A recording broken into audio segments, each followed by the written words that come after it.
BA part third year Hindi साहित्य के विद्यार्थियों का गवर्नमेंट कॉलेज कोलायत की तरफ से मैं डॉक्टर सुरेंद्र गुप्ता एक बार फिर इस वीडियो कक्षा में आपका स्वागत करता हूं। आइए आज हम फिर एक नई कविता के साथ प्रस्तुत हैं इस वीडियो कक्षा में। कविता है रूपसी तेरा घन केश पास। यह कविता जो छायावादी कवित्री महादेवी वर्मा के द्वारा लिखी गई है। इस कविता की व्याख्या हम इस आज की वीडियो कक्षा में करेंगे। इससे पहले मैं कविता का संक्षिप्त में परिचय आपको करवा दूं। महादेवी वर्मा, जैसा कि आप सबको विदित है, छायावादी कवित्री हैं। छायावादी मुख्य 4 स्तंभों में से एक है और उन्होंने अपनी इस कविता नीरजा नामक काव्य संग्रह से इस कविता को लिया गया है। ये कविता उसमें संग्रहित है और इस कविता के माध्यम से कवित्री ने यहाँ पर वर्षा ऋतु को एक सुंदरी का एक स्त्री का रूपक प्रदान किया है और उसके जो बाल हैं, जो केश हैं, उन केशों का जो समूह है उसको बादलों का रूपक बांध करके प्रकृति की सौंदर्य व्याख्या यहाँ की है कवित्री जी ने। और इस कविता के अंतर्गत उन्होंने समूची प्रकृति का मानवीकरण किया है। यहाँ पर इस कविता के अंतर्गत जो इसकी शैली है वो चित्रात्मक रूप से और भावात्मक रूप से द्रष्टव्य है। अलंकार इसके अंतर्गत रूपक और मानवीकरण देखने को मिलेंगे।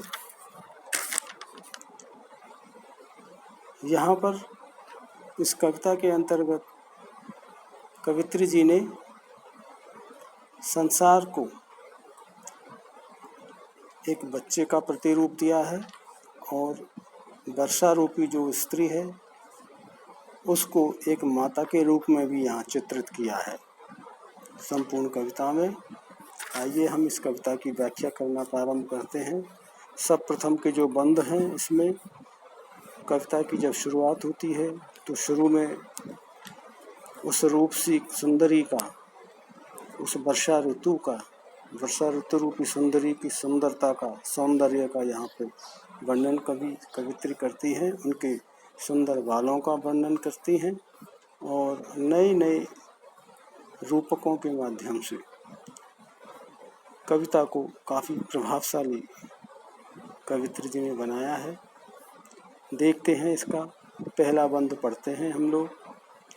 रूपसी तेरा घन केश पास। कविता शुरू होती है रूपसी तेरा घन केश पास, श्यामल श्यामल कोमल कोमल लहराता सुरभि केश पास, नभ गंगा की रजत धार में धो आई क्या इन्हें रात, कंपित है तेरे सजल अंग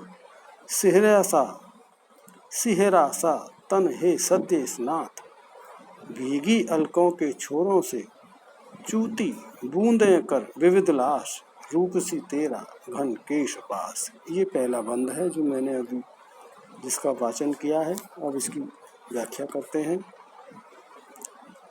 प्रस्तुत जो ये पद्य है रूपसी तेरा घन केश पास, जो महादेवी वर्मा द्वारा रचित है, छायावादी कवित्री है और नीरजा नामक काव्य संग्रह से ये कविता ली गई है, संपादित है उस संग्रह में। यहाँ पर वर्षा ऋतु को रूपसी का, सुंदरी का रूपक देते हुए कवित्री ने कहा है कि हे रूपसी, तेरा जो घन केश पाश है, तेरे जो बादल रूपी, घन यानी बादल, केश यानी बाल, पाश यानी समूह, झुंड समूह। तो हे सुंदरी, हे वर्षा रूपी सुंदरी, तेरे ये काले काले बादल रूपी बालों का, काले बालों का जो समूह है ये श्यामल हैं, कृष्ण वर्ण के हैं, काले काले हैं, कोमल हैं, लहराता सुरभि केश पास। और जब ये बाल तेरे हिलते हैं तो ऐसा लगता है जैसे वायु लहराता सुरभि केश पास, वायु से लहराते हुए जो बाल हैं अर्थात बाल रूपी जो बादल हैं, सुगंधित और सुरभि यानी सुगंधित और सुंदर हैं। अर्थात हे सुंदरी, हे वर्षा रूपी सुंदरी, तेरे जो ये बादल रूपी काले बालों का समूह है, इनका जो वर्ण है श्याम वर्ण है, बड़े कोमल हैं, और जब ये लहराते हैं तो बहुत ही सुंदर और बहुत ही सुगंधित लगते हैं। अर्थात वर्षा ऋतु में जब आसमान के अंतर्गत काले काले बादल की छटाएं देखने को मिलती है तो छायावादी कवित्री की जो यहाँ कल्पना शक्ति है वो एक प्रकृति का मानवीयकरण करते हुए इस कविता के अंतर्गत दिखाई देती है। नव गंगा की रजत धार में धो आई क्या इन्हें रात, नव गंगा आकाश गंगा की रजत, रजत यानी चांदनी, चांदी जैसा रंग, धार धारा, धो आई क्या इन्हें रात, क्या इन बालों को नव गंगा की चांदनी या चांदी जैसी धारा में धोकर आई हो क्या। ये तो इसका अर्थ है। अब इसकी व्याख्या करेंगे। इसका भाव क्या है कि हे रूपसी, हे सुंदर स्त्री, हे वर्षा ऋतु, वर्षा रूपी सुंदर स्त्री, आकाश गंगा की चांदी के समान उज्जवल सफेद जल धारा में तुम अपने इन काले काले श्यामल श्यामल कोमल कोमल बालों को, इनको रात को धोकर आई हो क्या, जो इतने धवल प्रतीत हो रहे हैं चांदनी के प्रकाश में, बहुत ही सुंदर और बहुत ही चांदी के समान उज्जवल सफेद प्रतीत हो रहे हैं।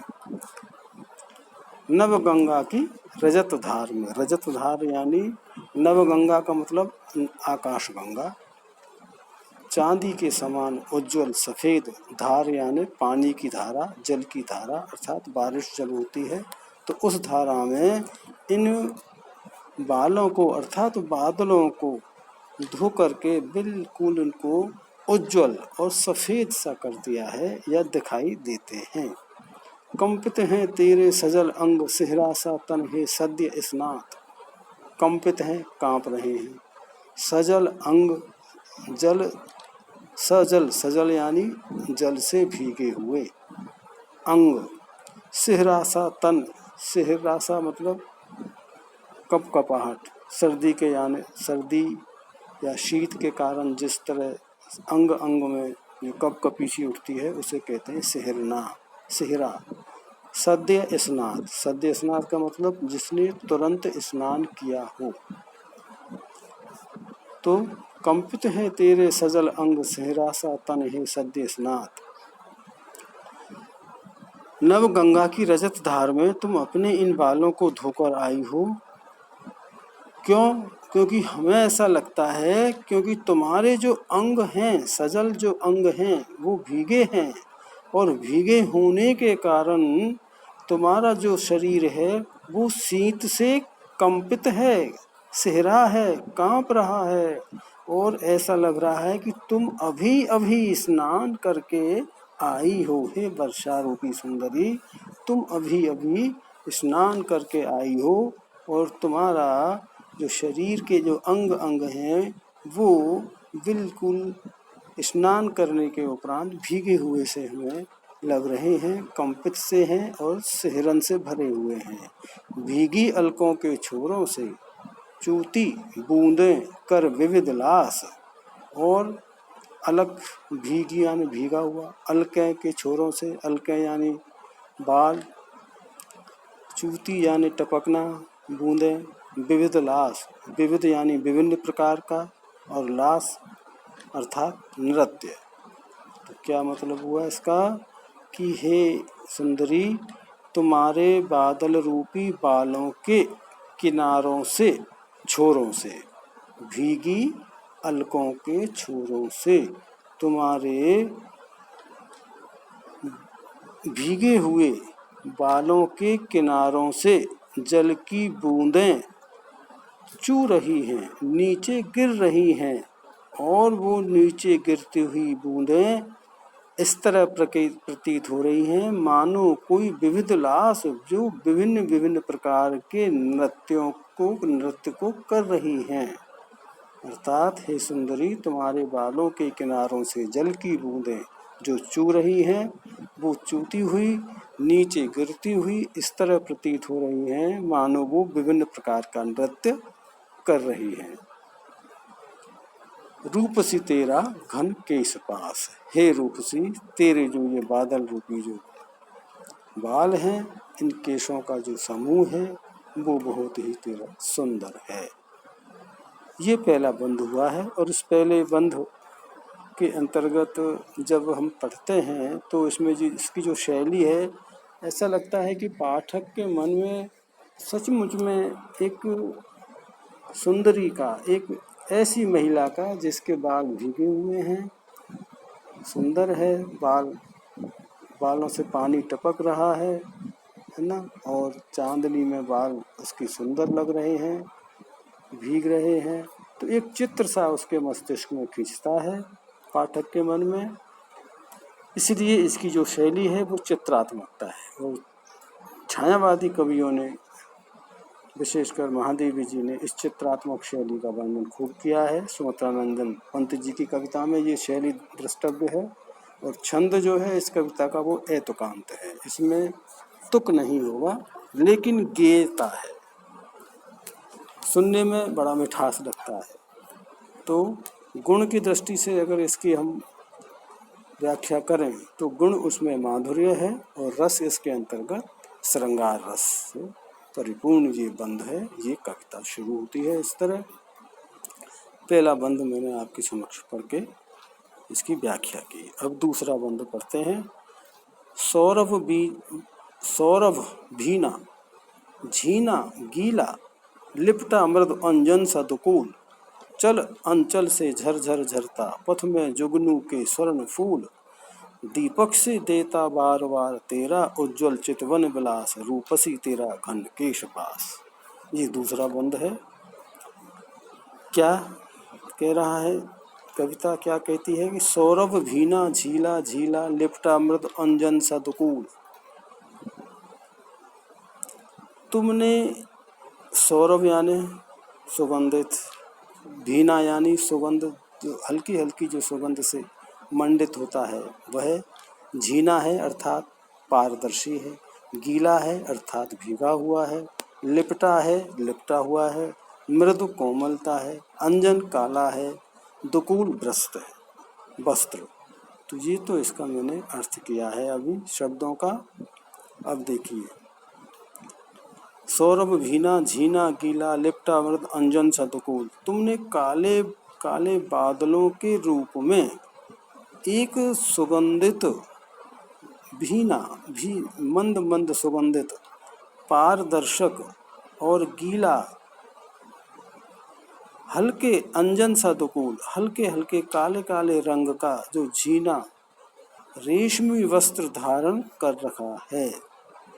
हे सुंदरी, तुमने काले बादलों के रूप में अपने शरीर पर सौरभ, सुगंध से भीगा हुआ, सुगंध से मंडित है और पारदर्शी है वो वस्त्र, और गीला है, और काले रंग का वस्त्र तुमने अपने शरीर से चारों तरफ लपेट रखा है, अर्थात रेशमी वस्त्र तुमने धारण किया हुआ है काले बादलों के रूप में। चल अंचल से झरझर झरता, पथ में जुगनू के स्वर्ण फूल, और आकाश में चमकते हुए जो जुगनू हैं, पथ में जुगनू के स्वर्ण फूल। जुगनू ऐसे लगते हैं मानो तुम्हारे हिलते हुए आंचल से मार्ग में स्वर्ण फूल गिर रहे हैं। चल अंचल से, अंचल यानी तुम्हारा वस्त्र जो तुम्हारा वस्त्र है, आंचल है तुम्हारा जो अस्थिर है, चल है, ठीक है, हिलते हुआ आंचल है। झरझर झरता, उससे झर रहा है झरझर, पथ में चलते हुए रास्ते में। जुगनू के स्वर्ण फूल, जुगनू के स्वर्ण फूल अर्थात आकाश में चमकते हुए जो जुगनू हैं वो ऐसे लगते हैं मानो तुम्हारे हिलते हुए आंचल से स्वर्ण फूल गिर रहे हों। दीपक से देता बार बार तेरा उज्ज्वल चितवन विलास। और तुम अपनी दीपक से देता, तुम अपनी ऐसी सुंदर दृष्टि किसी पर डालती हो। चितवन विलास, उज्ज्वल, तुम्हारा जो उज्ज्वल है, जो तुम्हारी चितवन है, जो दृष्टि है, जो विलास करती है। दीपक से देता बार, जब तुम किसी की ओर दृष्टि उठाकर देखती हो तो ऐसा लगता है कि उस व्यक्ति के मन में प्रेम के दीपक जगमगाने लगते हैं बार बार। दीपक से देता बार बार तेरा उज्ज्वल चितवन विलास अर्थात हे सुंदरी, तेरा जो चितवन है, तेरी जो दृष्टि है, जो उज्ज्वल है, पाक है, लेकिन उसमें विलासता है अर्थात सौंदर्य का विलास है, जो दूसरे को अपने प्रेम के पाश में बांध लेता है। और प्रेम के जो दीपक हैं वो बार बार देखने वाले के मन में जगमगाने लगते हैं, प्रज्वलित होने लगते हैं, जलने लगते हैं। दीपक से देता बार बार दीपक की तरह जलने लगता है व्यक्ति का मन, प्रकाशवान हो जाता है। किसके प्रकाश से? प्रेम के प्रकाश से। प्रेम कैसा?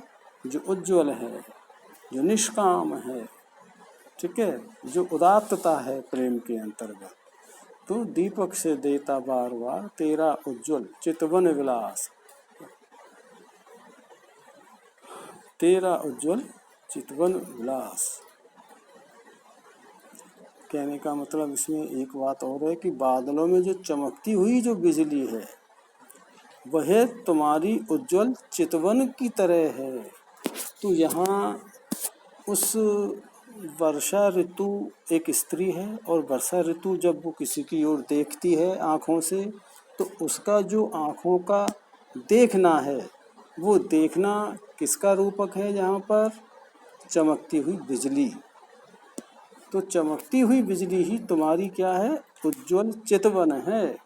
और विलासता का मतलब चमकना, गिरना, ठीक है। तो बादलों में चमकती हुई बिजली ही तुम्हारी उज्ज्वल चितवन है। और जब तुम इस उज्ज्वल चितवन को अर्थात बिजली जब कड़कती है तो ऐसा लगता है कि तुम आँखों से किसी की तरफ देख रही हो। और जब देखती हो, किसी पर दृष्टि डालती हो हे सुंदरी, तो देखने वाले के तो जिसको तुम देखती हो उसके मन में प्रेम के दीपक बार बार जगमगाने लगते हैं। रूप सी तेरा घन केश पास, हे सुंदरी, तेरा जो बाल हैं, ये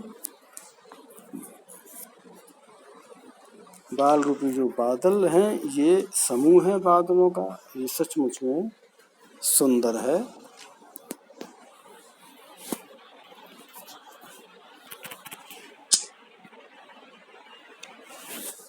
दो बंद मैंने आज यहाँ पर दिए हैं और इसमें दूसरे बंद में भी यहाँ पर उस सुंदरी की मनोदशा का वर्णन किया गया है। कवि ने प्रकृति के मानवीकरण माना है प्रकृति को, ठीक है, मानवीकरण अलंकार यहाँ द्रष्टव्य है। तीसरा बंध बाद में शुरू करूँगा, समय की फिर वही बाध्यता। तो आज की इस वीडियो कक्षा में मैंने दो बंधों की व्याख्या की है, अतः आगे फिर हम एक तीसरे बंध के साथ फिर वीडियो कक्षा में पढ़ेंगे। तब तक के लिए आप सभी को नमस्कार।